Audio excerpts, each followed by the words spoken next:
Nah, tahu nggak sih kenapa kalau perayaan Natal itu selalu identiknya pohonnya adalah pohon cemara? Kenapa?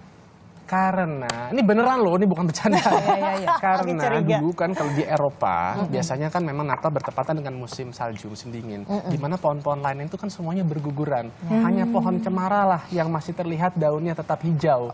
Makanya itu melambangkan evergreen atau melambangkan apa namanya hidup kekal.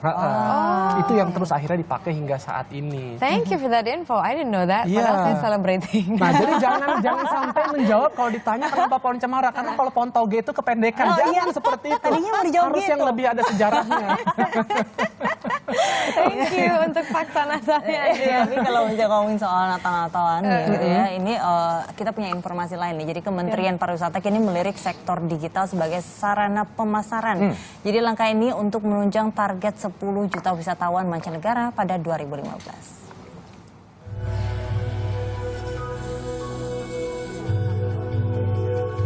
Tahun 2014, sektor pariwisata menyumbang lebih dari 4% produk domestik bruto. Jumlah wisatawan mancanegara mencapai lebih dari 9 juta orang, naik 5% dibanding tahun lalu. Devisa dari sektor pariwisata tahun ini mencapai lebih dari 10 miliar dolar Amerika, naik 6% dibanding tahun 2013. Namun menurut World Tourism Center, pariwisata Indonesia masih lemah di bidang informasi, infrastruktur pariwisata, kebersihan, dan kesehatan. Oleh karena itu, Kementerian Pariwisata membuat berbagai produk digital untuk meningkatkan teknologi informasi dan komunikasi pariwisata. Tapi saya udah positioning digitalnya akan lebih besar. Jadi 2/3 kita akan menggunakan digital karena terus terang saja anggaran kita terbatas. Kalau kita nggak smart nggak akan cukup 300 miliar itu. Pemasaran pariwisata melalui digital dianggap lebih efektif 3 kali lipat dibandingkan pemasaran konvensional. Oleh karena itu, sejumlah produk digital pemasaran pariwisata diluncurkan akhir tahun 2014.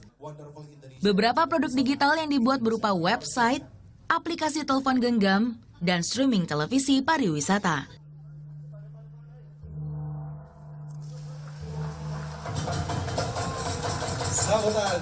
Untuk mengoptimalkan produk-produk digital ini, Kementerian Pariwisata menggait para pegiat perjalanan wisata. Orangnya tukang jalan-jalan gitu kan, dan juga pernah sering keluar negeri gitu. Kalau menurut saya Indonesia nomor 1 adalah alamnya. Jadi memang kekayaan alamnya tuh memang bagus banget dan gak ada duanya. Tapi kalau mau dikecilin lagi sebenarnya pantai dan underwaternya. Tahun 2015, Kementerian Pariwisata menargetkan jumlah kunjungan wisatawan mancanegara mencapai 10 juta orang. Naik 7% dibanding tahun ini, dengan target devisa mencapai 12 miliar dolar Amerika. Anggi Yuniarti, Sigit Wicaksono melaporkan untuk NET.